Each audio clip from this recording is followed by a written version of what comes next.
Hello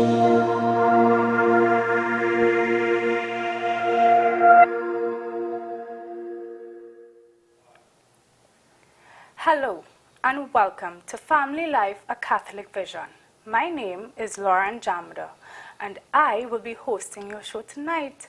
Welcome viewers to a very educational program on a very popular topic. In brief recap, in our last show, we discussed the school and family with Tricia Sims and Father Gabriel. In tonight's show, we have a topic that is very much connected to that. We are going to be discussing internet safety and the family.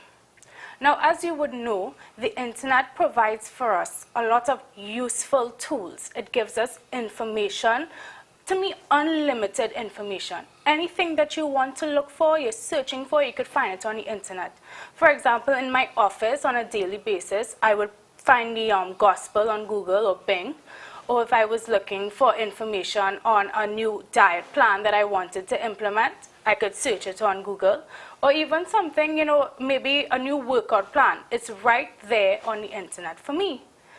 On top of which, the internet helps us to communicate effectively with friends and family, whether in Trinidad or abroad. I could Facebook my cousin who is in Louisiana. I could Instagram. I could sometimes Snapchat, which is now a revolutionary, to me, a great app. And I could also WhatsApp. And to me, the internet really does give me a wide variety of useful tools. But with the internet comes some very, very detrimental issues, and issues that are really tapping into families nationwide. We have issues such as pornography, and pornography being the reason why marriages are disintegrating on a daily basis. We have cyberbullying, where it is, one day as a parent, you walk in and you walk into your daughter crying. Why is she crying? Because someone is attacking her over the internet. Why is that? And then, of course, there's the hacking of your email. You meet a friend in the street and she says, Lauren, I see you send me an email. You were lost in London and you needed me to send money.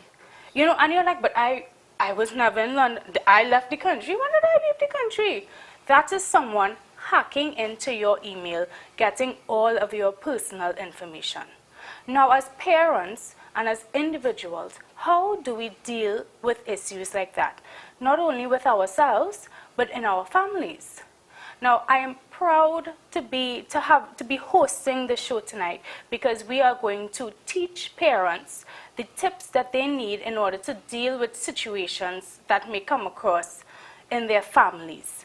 So, in tonight's show, we would be talking about the Internet Safety Program, a program that is hosted by Cotton Tree Foundation and the Archdiocesan Family Life Commission in collaboration with Massey Foundation have all joined together to bring this program to you. So tonight, our guest presenters are the backbone to the Internet Safety Program. I would like to introduce to you tonight Dr. Karen Moore and Mr. Ken Rodriguez. I'm so glad that you all could be on the show tonight. I am very excited to hear all the useful tips that you are ready to bring to our parents and the vitality that is the Internet Safety Program. So thank you for being here. Thank you for having us. Yeah. Okay, so I know that both of you have two very distinctive roles in the Internet Safety Program. Can you give us a brief description of, what you do exactly and the role that you play in the Internet Safety Program? So, Dr. Moore, can you start? Sure. I'm a clinical psychologist. I work with children and adolescents, and my role in the program is to work with parents on how to communicate with their children about sex and sexuality, and also issues of pornography. So I'm dealing a lot with communication and how to deal with difficult situations, how to approach them, how to address them. Because in the Internet Safety Program, we focus a lot on the dangers of pornography specifically. Okay. So that's my part. So I'm doing a bit of parent training, a bit of communication on, training on communication, a bit of how to handle your own emotions and what helps the parent-child relationship. Okay. So that's the piece that I do. Okay, how to handle your emotions on both the children's side and the parent side? On the parent side. On the parent side. Because this is a program for parents. Right, okay. Well, with regard to the children, you know, if, for example, if your child, a child is found in a situation and comes out emotionally erratic, you know, do you give the parents tips on how to recognize these emotions or how to how to counteract these emotions? We talk about how to approach the situation and on what level you're going to approach the situation. Okay. Because the situation can be approached on many levels. Right. You might approach it purely as a safety issue. Right, okay, okay. You might approach it as an issue of how to deal, teaching the child how to deal with his or her sexuality. You might approach it as a values issue.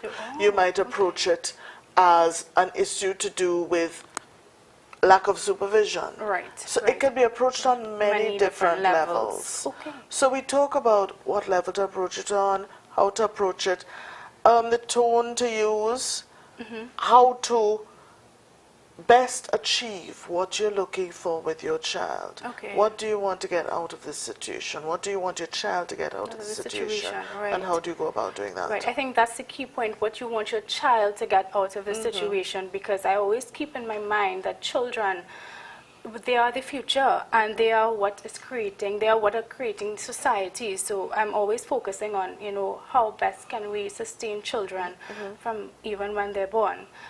So, Mr. Rodriguez, your role, your responsibility.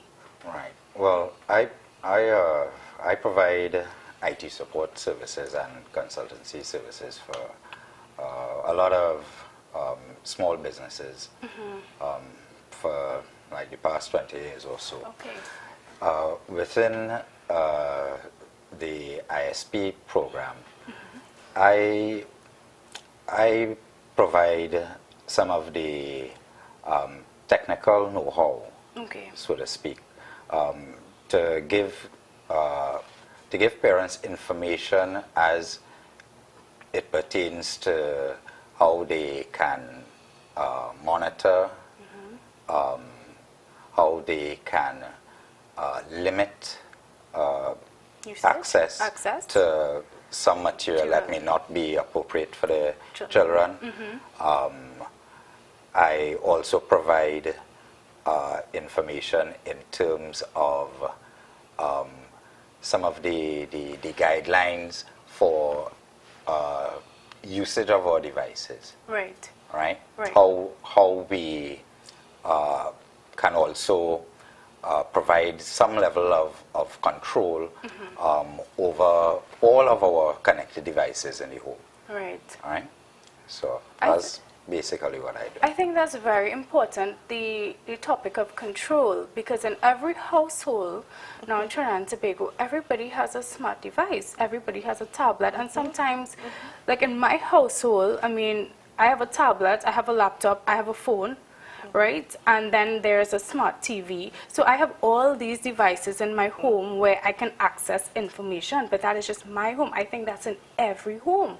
So I think control and monitor is extremely important. And parents, what I am seeing is that parents don't know how to control and monitor. They actually give the child the phone, you know, you take the phone, you know, and I think it's all right to take the phone, but you have to be able to set guidelines and you have to be able to control and monitor how they use it.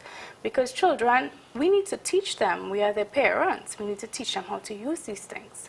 So thank you so much for sharing that. Now, as you would know, we are very popular for having reality clip segments. So tonight, our reality clips are taken from the series on pornography, Consider This. Now, Consider This was launched in 2013, and it's a production by Jubilee Ministries with the AFLC. It's a short series on pornography, and it did very well, and it continues to do very, very well. If you missed it, you can also view it on YouTube, where the full series is there online for you to view at whenever you feel like. But it's quite interesting. I urge you all to go and look at it, of course, after the show. But go and see what pornography can do to you, your family, and to your children.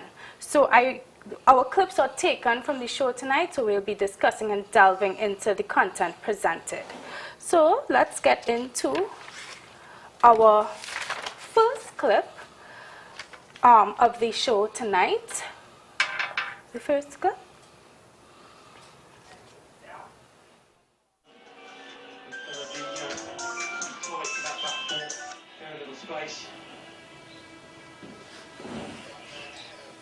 You look as not easy.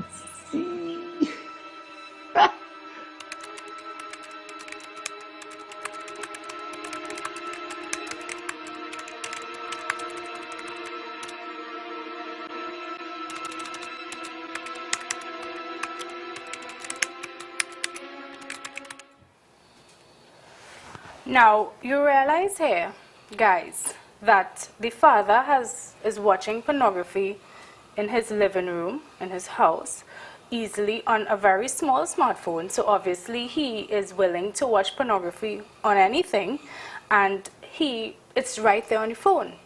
What if his young one came up now and decided to pick up this phone, right? View this content, this sexual content. What now? What is the excuse now? So Dr. Moy wanted to find out, and I believe the viewers out there would like to find out themselves, when a child sees this content and the parent realizes that the child is exposed to this content, how do we address the situation? What is the first line? How would you approach that situation? A lot of it depends on the child's age. If it's a young child, let us say 6 years old, they're probably not going to understand very well what they've seen. To them it looks odd. It looks like they were naked people and they were doing strange things. Maybe they were fighting with each other. No, right. Or the man was biting the lady, or somebody was giving somebody a piggyback. And they try to interpret it in terms of what they know. Right. So some of it is just going to look very odd to them at that age. Some of it may look frightening. So you need to see how your child has interpreted it, especially a young child, because their interpretations can be all over the place because they really don't understand what they're seeing. And then you have to find a way to give them a clear and simple explanation for it. Very clear and simple. Right. And you have to make sure that they don't get in contact with it again. Right. Now, again, your response will vary depending on how often your child has seen it. Because a child who's seen it once is different from a child who's been exposed to it time and time again. Right. And may at some point have started to become stimulated by it. Right. That is my whole, like, when children become stimulated because they start feeling certain things, they start thinking certain things, and they realize that I like this feeling, and that is a major indicator to you that there's a problem, a dragon rearing its head now, and we need to deal with this situation. It is difficult to deal with when a child has become overstimulated. Right. Because particularly if it's something that the parent was viewing, you now have to explain, well, this is appropriate for big people, but it's not appropriate for your age. But it's hard to take those overstimulated feelings out of a child's body. Right. It's pretty difficult because our bodies, from the moment that we are born, our bodies are sexual. Objects as well as everything else. We are sexual in nature. And parts of our body are built to be stimulated. Right. So if a child gets overstimulated, it's not that the parts of their body are doing something wrong, it's that they have been stimulated way too early. Right. So then parents have to look at putting something in place to deal with that and to help the child deal with it. Right. Okay. But you cannot blame the child for being stimulated. You cannot blame the child. I mean, then it raises the next question, who is to blame? And obviously the parents are to blame, because they left that content on their phone that they should not even been viewing in the first place. But in the instance, Mr. Rodriguez, where it is the child is goes onto the laptop, goes onto Google, and want to search for the Disney game, and while searching for this Disney game, this pops up, pornography, because those pop-ups could get crazy when you're ready. So the pop-up comes up, what can parents do to avoid this from happening? Well, first of all, the parents should avoid going to porn sites themselves. Of course. But the parents can also, if they are using, let's say, a computer, they can visit their sites in what is referred to as private browsing mode or incognito mode, depending on the type of browser, which basically just means that none of the history or none of the search is going to be saved at the end of the session, right? That in itself would eliminate the child seeing their history and perhaps going to one of the links in the history that's there. What a lot of parents are not aware of as well is that Google itself, the actual search engine, because we all use Google. Google, yes. I believe Bing isn't really, Right. Has preferences, has actual options that would prevent adult content from showing up in the search results. Okay. So one of the things that I would suggest is, more or less using a combination of that. Right. Having your browser, first of all, by default, once you the adult going to view adult-oriented content, use the secure mode browsing features of the browser that you're using, whether it's incognito mode or private browsing mode. Right. Also, like I said, the settings for Google. Right. I also believe Yahoo and Bing has similar settings, but I don't use them, so don't hold me to that. But you can filter the type of information that comes through when you search stuff.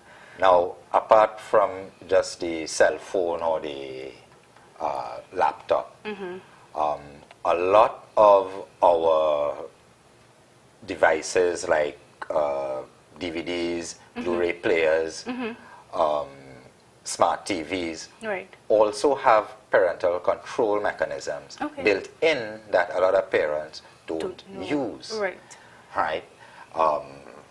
And that is a problem. Because you've got a lot of times now where kids are alone with these smart devices. These devices. And a lot of people, a lot of parents now have services like Netflix, etc., that have a lot of adult content. On it, now they do have specific content for kids on Netflix. Yes. But is of no use if they're using the adult's account. Exactly. And using your profile, because Netflix and these other services allow you to create a specific profile for the child. But if you're not using that, then they've got access to all the R-rated stuff that you as an adult are watching. Right. So the Internet Safety Program, it teaches parents how to use these devices, or it's really the program that will teach you how to maneuver between, say for example, Netflix, or for Google. You mentioned using filters. In the Internet Safety Program, will you be teaching parents how to use these filters? Well, to some extent, yes. Yes, okay. But the program isn't about a checklist of things that a parent has to do from a technical point of view. Okay. Right? The program is really a combination of the basic skills, the basic parenting skills needed to deal with the situations that may arise from the use of technology, yes. right? From where the kids would be exposed. But it doesn't in itself say, well, you know, if you do this, everything is going to be all right. If you do this, it's going to be all right. Yeah, that's not how right. it works. Oh, that's, right? That's good. There is a need for both the understanding of the technology, what the technology can offer, and where we can benefit from the technology. Right. But we also have to be aware of what is out there. Right. The truth is, the technology is a reflection of us as a society. Yeah. Everything that goes on in our society, whether it's fair or unfair or unjust, right, also takes place online. Okay. And this is the problem. If we, for example, don't have basic skills, morals, basic moral values, family values, yes. the technology is not going to put that in place for you. The technology is not a substitute for good parenting. Well, it isn't. It can complement, it can assist, but it's right? not a substitute. It's not at all.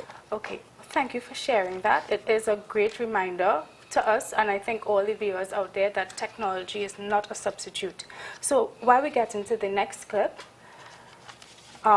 we will see, we will discuss things such as sharing and the selfie notions and stuff. So let's get into the second clip. Mom, I don't know anything. What do you mean you don't know anything?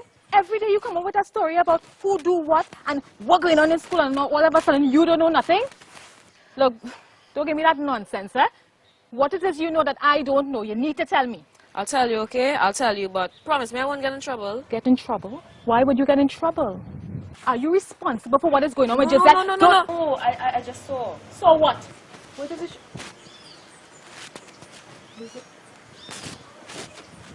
Oh my God, Adrian. Oh good Lord. Adrian, come.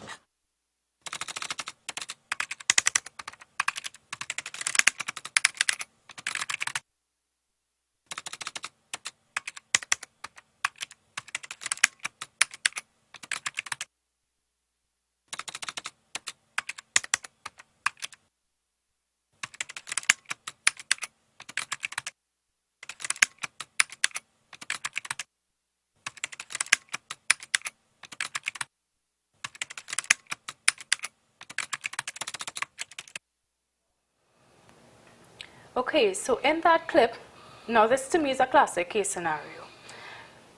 A friend sends me a video, and obviously someone is committing a sexual act. That video is shared to me.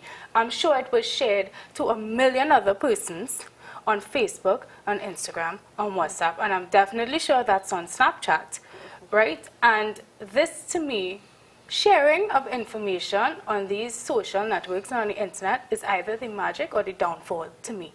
And recently I realized that it's a downfall because persons don't know what to share anymore. They're just sharing everything. They're sharing everything. They're sharing pictures of themselves in clothing that is in no clothing. They're sharing videos. They're sharing content that really isn't pertinent to uplifting their life or even their family life. So an example like that, where that young man shared a video of a girl committing a sexual act. In the Internet Safety Program, what do you all discuss about the sharing of information? One of the things we discuss is how easy it is for young people and teenagers to treat the internet like a private space when it's a public space. If you are in your own bedroom with your smartphone or your iPad or your iPhone or your laptop, it's easy. You feel that you are in a private zone, and you feel that everything you do in there is private.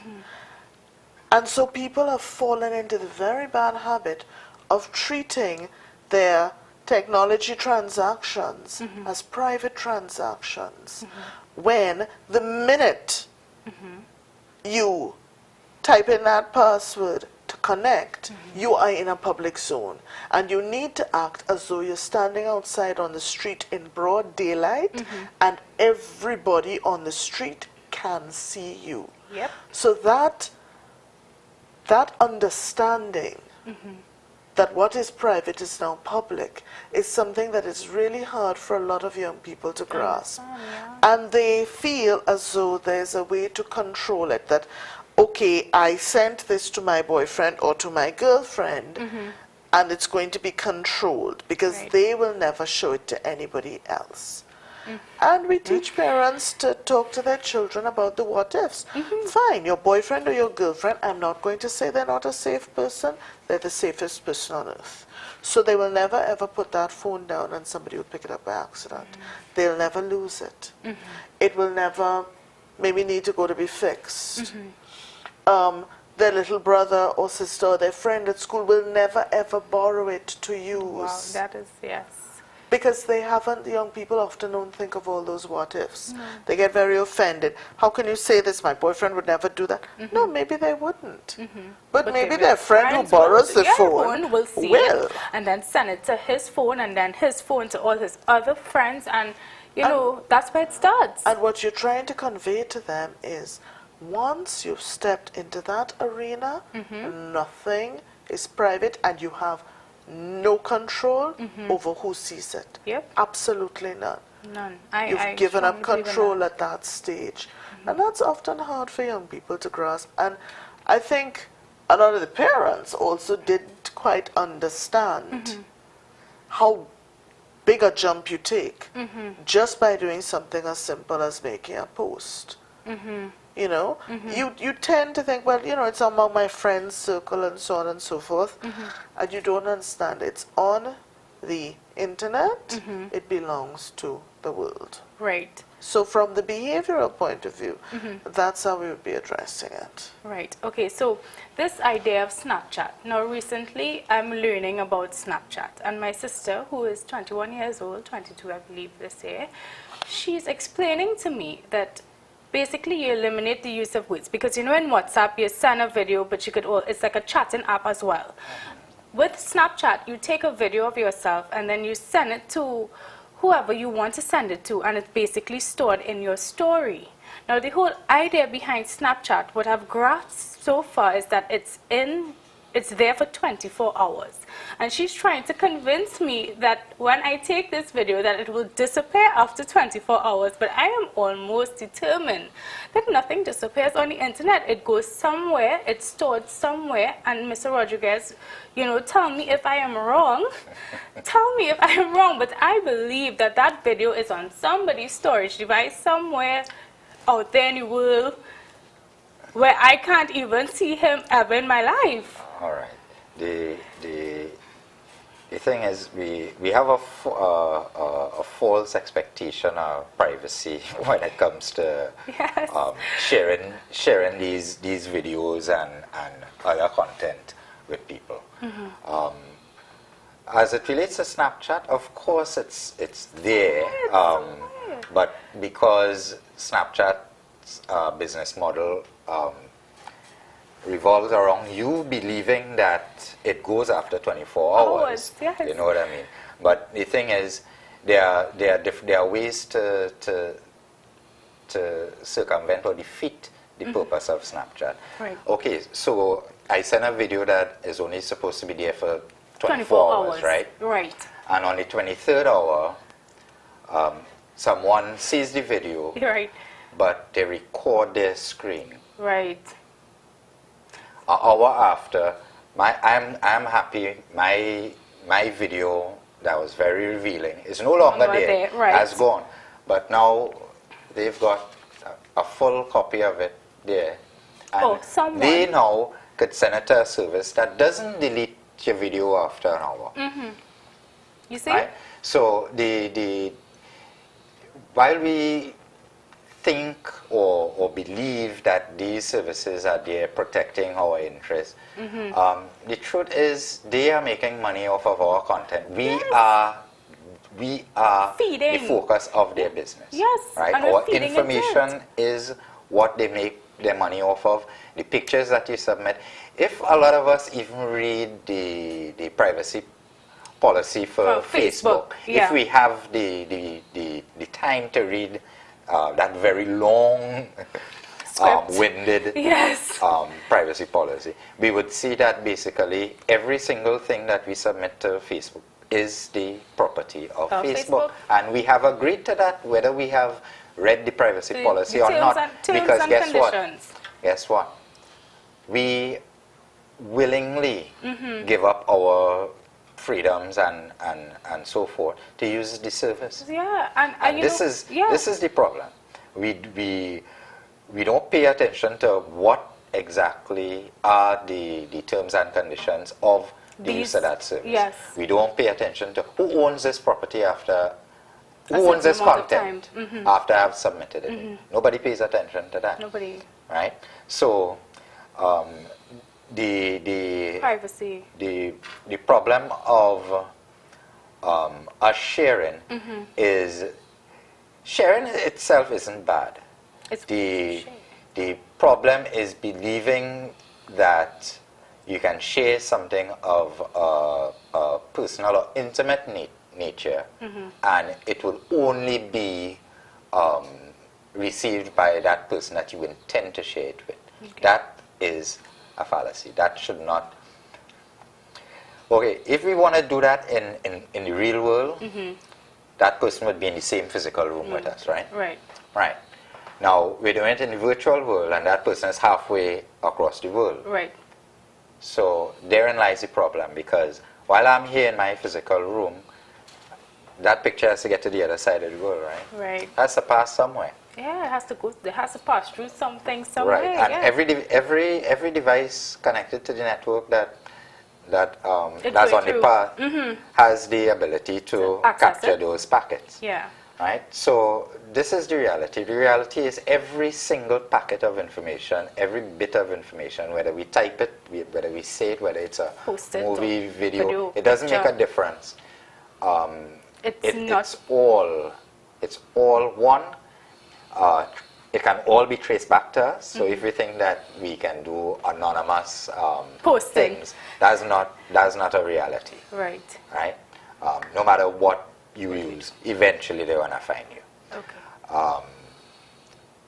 And the idea that it's safe, Right. these businesses that provide the illusion of temporary, just holding a post for a limited time. Right. That's a lie. Yeah. That's a lie. The truth is the technology don't work like that. Yeah. They've got to back up their servers. Right. So it's they have somewhere. no choice. Right. It's part of their operating procedure. Right. So, and what we never seem to understand is that we are being monitored 24/7. The activity that we do. Everything that we do, all of our internet activity is being monitored. Yep. And not just being monitored, but being monitored and basically harvested. That is the reality. Harvested is a very frightening term, I must admit, to know Well, that. well, to well, know that when there's we- let's say there's a garden of Lawrence somewhere on the internet harvested, that is very frightening but real. So I can Right. appreciate that. Well, okay, it's a strong word, but let's I appreciate let's it, look, yes. let's look at it this way. We like it when we've been searching, when we've been doing some research through Google, and we realize that some of the things that we were searching so hard for last week, hey, look, it's effortlessly coming up here now. Yes. Oh yes, this is on sale now, I can go buy Right. this. Right, we like that. Yes, I could Right, appreciate but those the things. cost for that is giving up your every bit of information that you transact is being monitored in order to provide that. Yeah. Your emails are being scanned to provide relevant ads that you would click on.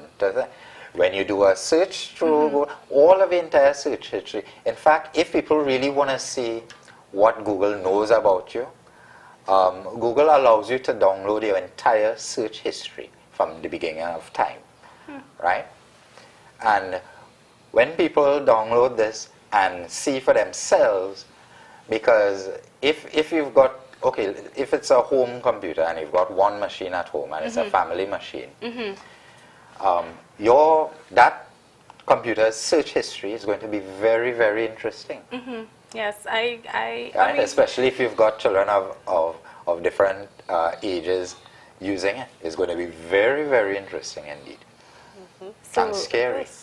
Well, yeah, I mean, I could imagine, because when I'm searching on things for like clothes and stuff like that, and I'm on Facebook, now I would be on Amazon searching for clothes, and then on Facebook, there's a little snippet ad at the side with the same pants that I've been looking at for the longest time. So that is exactly what you're talking about. Now, it keeps a track of everything you're searching for. Now, on one other thing that people don't take into consideration at all is the fact that some of these applications and sites share your information with other sites. Yes, yes. So, for example, and Facebook is the main culprit here.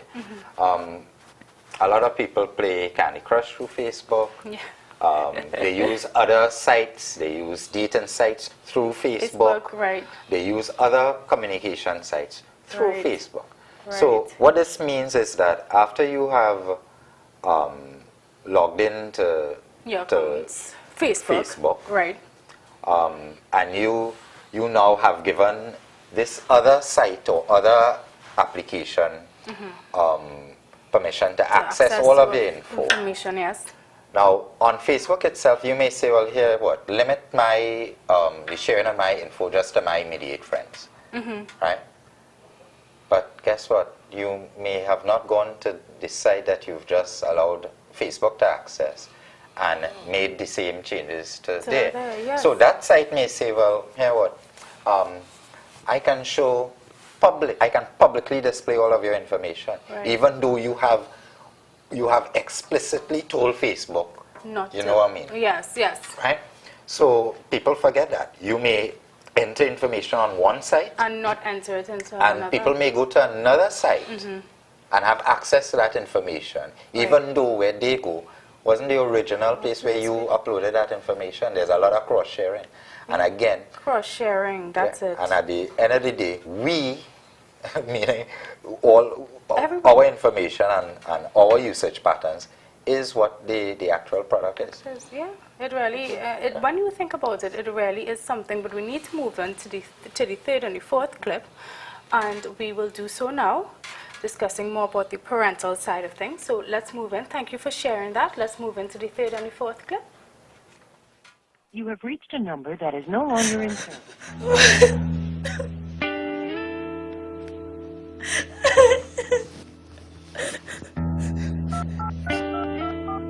I've been here the better part of 15 minutes, and you have nothing to say. Huh?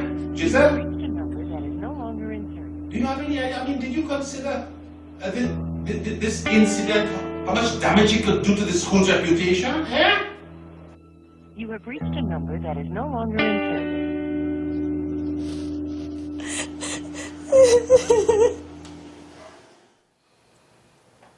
Okay, that is the third clip, and we will now be going into the fourth clip, which is connected to that very similar incident. So we'll go into the fourth one.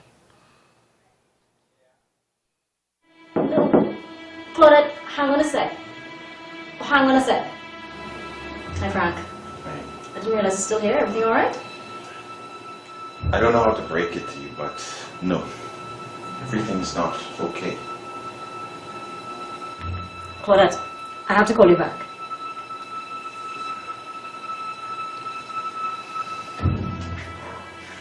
Hey, fellas, come and check this out there. What you say? I know that girl. Hey, watch she. She going right there, Jenny. Watch that. Hey. Watch that. Hey, them school girls are very easy, you know. Look at that. Look at what she doing there. Jesus. You understand? I look like a ham to a hard man. How do I say? That man in a hard man. She was 15 alone. Yeah, some school girl, a man sent a video for me this morning. I get a whole DVD series this morning. Yeah. Wait, that's sad. She's sick. That man. Where did you get this from? Where you get that from? Somebody sent that for me. Well, you're sick boy. What's this? What's this? Give my phone now. Where's your scene, boy? Okay, so in the first clip you saw the girl, obviously it's the girl, she realized, you know, all her business is outside, right? Because she carelessly shared content of herself, and then it reached the parents' workplace, and of course the father's social life, right? And not only is this girl's reputation hitting rock bottom, but it is affecting the parents too, because the reputation is right, the parents' reputation is right next to the children's reputation. And this is the problem. Parents, first of all, how did it reach so far? You know, how did it reach so far where she felt the need to share this content with whoever she wanted to? And then the parents, obviously, what I'm thinking is that the parents are going to ask, where did we go wrong? How did this happen? How can you do this? What were you thinking? Right? So, I mean, from your professional standpoints and, of course, you know, your specialities, you know, how do we as individuals, as persons, how do we deal with a situation like this when it affects the child that way and when it affects the parents in that way? Well, it's pretty easy to understand how it happens. Mm-hmm. Parents often don't stop to think, does my child need this device? Mm-hmm. Why do you need a device that can make calls, receive the text messages, act as a camera, take videos? Mm-hmm. Why do you need all that capability? Parents don't ask that, and their children get the technology. Mm-hmm. Having got the technology, they're often not given safeguards or rules around it. Mm-hmm. And a lot of parents don't understand how pervasive the sexting culture is. Yep. And the change that has occurred within the last couple generations in how young people express their sexuality. Right. These days they express it via technology. Yep. This young person was convinced that she was entering into a private transaction. Mm-hmm. And she learned two things. One, it is never private. It's never private. Number two, the speed at which that can travel. Yeah, yes. It used to be that it was mauvais langue that would make the rounds quickly. Mm-hmm. So you would do something at a party and next day people gossiping about it. Right. Now you do something at a party and somebody's got it on their cell phone. On Facebook, and you know, Instagram. 5 minutes later somebody in Australia is saying, wow, those Trini girls could real party. Yeah, boy. Yeah. It is instant and it's worldwide. Mm-hmm. And that's what that young woman has just learned. Mm-hmm. When you are an adolescent, you often are not thinking of consequences. There's a lot of impulsivity. Your judgment is not fully developed. Right. You've got a very good brain that's working very well, but certain parts of it are not fully developed. Right. And if you're given this extremely powerful piece of technology with absolutely no guidelines except the technical ones on how to use it, right, then it's going to be subject to your judgment. It is going to be as useful or as harmful as your judgment. Right. And if your judgment is not fully developed, it's your parents' job to be in there to help you. They use their judgment in how you get to use that device. Right. And when that doesn't happen, this is what happens. And it doesn't mean that that's an irresponsible teenager. Right. It doesn't mean that she's wild or crazy. Okay, what does this she's mean? She's a young woman who's developing sexually. Right. She has sexual urges. She wants to prove that she's a sexual being and to be admired and to feel that she's wanted, and that she's doing what everybody else is doing. It's a mechanism of attention too. You know, somewhere they are missing. They don't get the attention that they want. Not necessarily. Not necessarily. When you are developing sexually, what comes along with it is a lot of need for validation.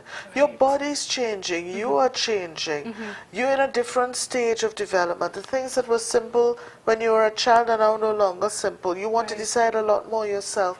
Things get very complicated. You want to fit in, and you want to know, with this developing sexuality, you want to feel attractive, you want to feel lovable. Right. It makes sense. And you make some really poor decisions. Very bad decisions.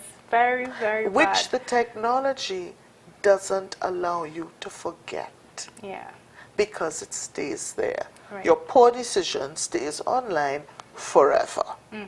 Online forever and worldwide. It's a nightmare. Yes, and for example, when this young lady decides that she would like to get a job in the future, and say her employer decides to type in her name, this will come up because it's on the internet somewhere lurking around. It's like that it's like that demon that never, that one thing that just keeps creeping behind you constantly. Now with the parents the parents are obviously thinking, where did I go wrong? How will a parent address this situation? What advice can you give to parents if this comes to their doorfront? They need to address it, as we said earlier, on different levels. On different levels. There's the safeguards around the use of technology that need to be addressed. There is their daughter's expression of her sexuality and how she's doing that to be addressed. There is simply managing trying to manage the whole situation now that it's gone viral. Right. How do you manage that? That has to be addressed. Right. How do you go forward from that? Yeah, how do you go all forward of that from that? has to be addressed. So they need to look at all the different things that have to be addressed. And the most important thing is you have to support that child. Blaming her and getting angry, it's a natural reaction. Parents will want to do it. You don't need to say a word. This child is going to pay a price for years. Yes. So you don't need to actually say anything. Her punishment is all her friends with cell phones who are going, oh good, you really did that? Yes, and not to mention the young men who are going to walk up to her and say, let me see some of what I see on the internet. In real life, let me see some of that. Or they could say, I don't want you. Everybody have you already. You are nothing special to me. Yes. And it takes away a part of your spirituality and your purity. So nobody's gonna want you. So you're very right in saying that, you don't need to penalize this child. No. Society is on its way to doing so. Yes, she is paying a very heavy price. The first thing is she needs lots and lots of support. The parents need to find themselves support as well. Yes. Because everybody's going to be looking at them and saying, well, you see it with your workplace, right? Those are the parents of the internet porn girl. Yes, that is something, very, very detrimental. So I'm glad that we're on this topic because in doing my research and of course watching the pornography series and stuff like that, and realizing how sharing of information is so pertinent, it could be so destructive. I came across the fact that selfies is the item that's being shared the most. Everybody shares selfies of themselves. And I read an article stating that people take selfies because they need to feel accepted, they are self-absorbed, and they just, they feel like they're, for a better word, complete. They want people to see that they're living this wonderful life. But why is it really, from your professional views, why it is, and from your experience, why do people feel the need to take selfies? What is with the popularity? What's with the notion of selfies?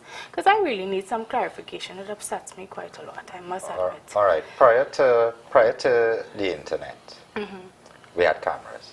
Yeah. Right. Why did we have cameras? Because people wanted to capture moments. Yes. Right.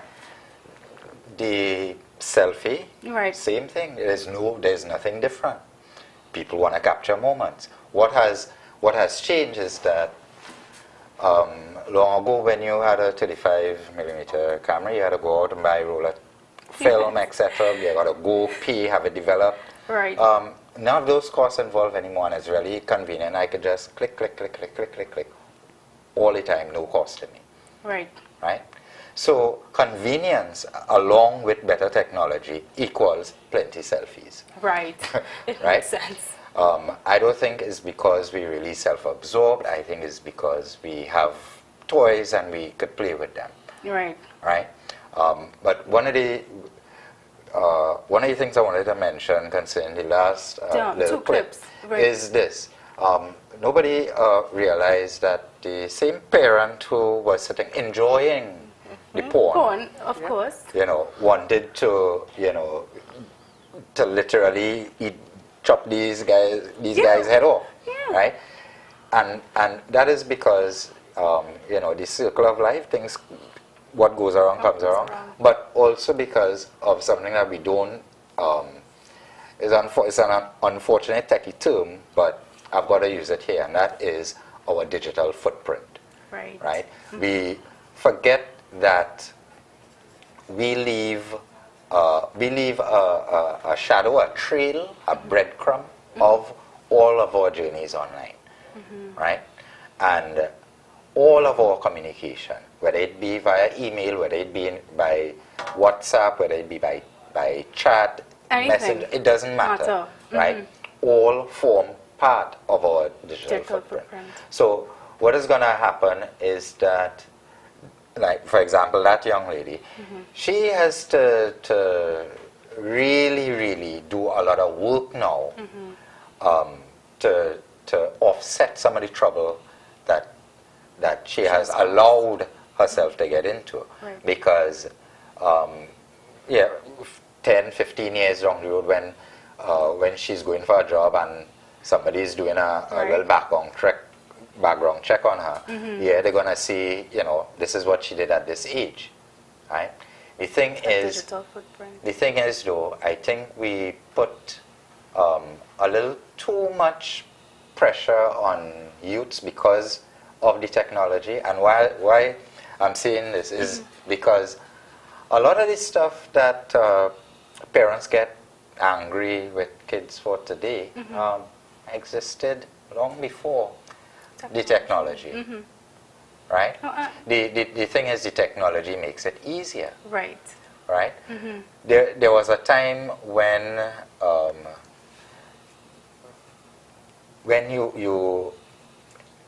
you wanted to meet some of the other guys from class, so you didn't want to meet in school, you make arrangements and you meet down by the river or you line somewhere, right? Cinema or something. Right. Now, you can do that while everybody in class. Yeah, because everyone is sitting in class, but you are having a virtual meeting, and you are doing exactly the same stuff that I did when I was a teenager. And what I did also. Just that I did not have the tools, the current tools by which to do it. But if I was empowered with them, I certainly would have used them. Yes. Right? So the thing is, we can't blame the technology for the behavior of the children. Right. The thing is, children will be children. It is still what sort of foundation is there. A lot of parents, I have heard some parents actually say, well, when I was growing up, we didn't have these things. We didn't even have a TV. Right. And because of that, I want to ensure that my kids have everything that they could. Because I didn't have it, right, yes. And that's not the reason, that should not be a reason for using technology, for just having it because it exists. Yes. Right? But people use, the major usage for technology is for people to enjoy themselves and to have fun. Entertainment is still the number one thing. Why we use the internet? 75% of the internet is used by YouTube. YouTube, right? yes, YouTube. Whether it's music, videos, anything. Whatever. Right, yes, you're right. Right? 80% of all youths get their music almost exclusively from YouTube. Yes, download and convert. So the thing is, I wish I was, you know, a little teenager in this time, because I would have now greater exposure to a lot more variety of cultures and music and different ideas than I did back then. I am saying so because I like different ideas and different cultures, etc. I like to learn stuff. But but the negative side of the internet is that you also get access to information that may not be beneficial to you in a positive way. Right. If the foundation laid by the parents isn't there, you're gonna make the same mistakes. And you know, we shouldn't hold the kids at fault because it really isn't their fault. Nor should we hold the technology at fault because the technology is just a tool. Right. So in closing, now I want to thank you both for being here today. Now, the Internet Safety Program was hosted before, I believe in February to March, and you all did really well. We've got some very positive feedback from the first one. And we will be having a second Internet Safety Program at Arima Girls RC, am I right? Yes? Yes. From 10 a.m. to 1 p.m.? Yes. Right. So, and I'm sure a lot of people are looking forward to it. You know, I believe that this program is long needed, and when I heard that it was coming on board, I was very excited about it. And you all are, and when I heard, well, I know of Dr. Moore, I know about you, and when I heard about some of the clips that we got from the office, I realized how, you know, your expertise, it really is beneficial to the parents that they have out there. So with the Internet Safety Program, is there anything else you would like to tell the viewers before we close off the show for tonight? Is there anything else you'd like to share with viewers? I'd like to say that whether parents attend or not, they've got to think about the technology that they bring into their home, who's using it, whether it's really needed, and there always have to be safeguards around it. When you're talking about minors, when you talk about children and teenagers, there must always be safeguards, no matter what. Always be safeguards. And Mr. Rodriguez, anything you'd like to share with the viewers? Well, what I'd like to say, particularly to parents, is that don't be afraid of the technology. Right? A lot of times the kids know a lot more about the tech and how to use it, how to program the VCR, how to do this, while the parent takes a hands-off approach. That's not going to work in this modern time. You've got to at least be willing to understand the tools that your children have access to, and at least yourself have to be able to use it for its intended purpose.